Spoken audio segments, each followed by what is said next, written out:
President Obama promises this week is only the beginning of his push to make sure a fellow Democrat moves into the White House this January. He took an economic victory lap of sorts in Elkhart, Indiana, and let loose at Donald Trump. The Republican nominee for president has already said he'd dismantle all these rules that we passed.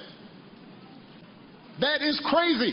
The Republican nominee for president's tax plan would give the top 1/10 of 1%, not the top 1%, top 1/10 of 1%, a bigger tax cut than the 120 million American households at the bottom. So will the commander-in-chief be an effective campaigner-in-chief? To answer that, Carol Lee, White House correspondent for the Wall Street Journal.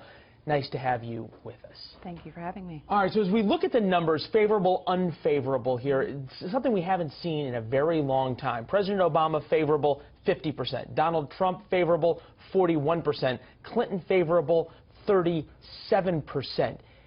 Is it possible now that the president could really be the one who puts Hillary Clinton over the edge here? That's certainly the goal inside the White House, and he's going to spend a ton of time on the campaign trail.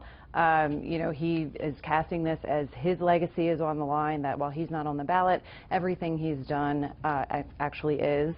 And, you know, the challenge for him is going to be, we've seen the president campaign in election years when he is not on the ballot, and it hasn't always been effective. And so the difference now... 2010, 2014 weren't great years for the Democrats. Interestingly, though, you know, you're saying that the Obama administration is forming this as sort of a referendum, if you will, on his campaign. So is Hillary Clinton. They view this as a good strategy, effectively. You have to imagine there's some coordination there. Oh, yeah.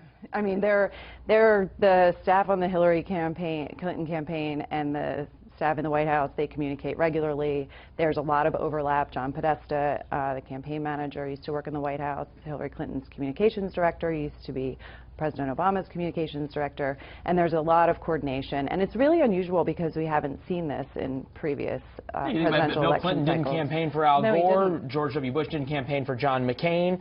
You know, you have to really go back. I mean, Eisenhower didn't really campaign for Nixon that much in the 60s.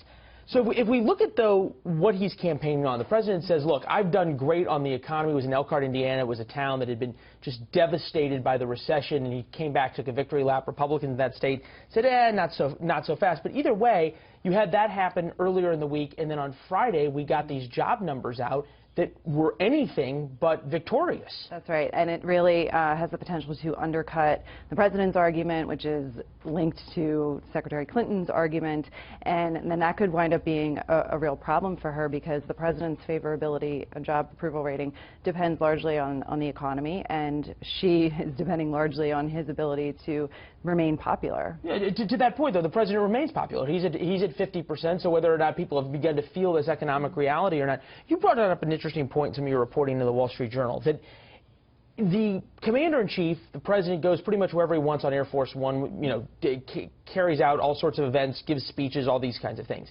These are really political events, though, that are being paid for by the taxpayer.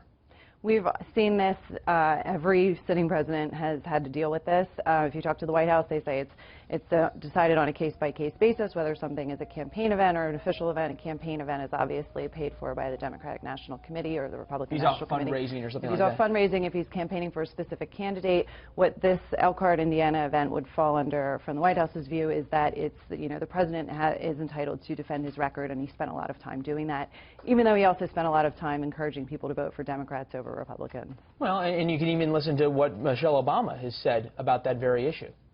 Yeah, I mean, it's going to be, every year this comes up, and it's an increasingly an issue. And I think one of the questions this cycle is, you know, we've seen a lot of things that are traditionally done that have been upended, and, you know, and in terms of... And now we have a second-term president who's more favorable than either candidate. Fascinating. Yeah.